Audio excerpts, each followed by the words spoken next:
గంగా జలము తెచ్చి నీకు అభిషేకము చేతునంటే మరి గంగా జలమున చేప కప్పల ఎంగిలంటున్నావు శంభో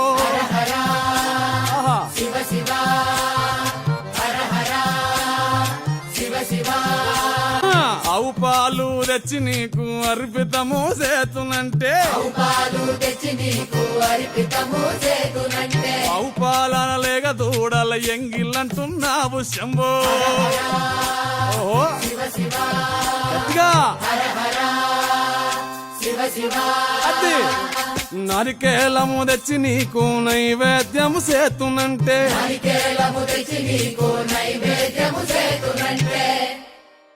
అప్పుడు బహు ఇష్టము అంటివి శంభో సామి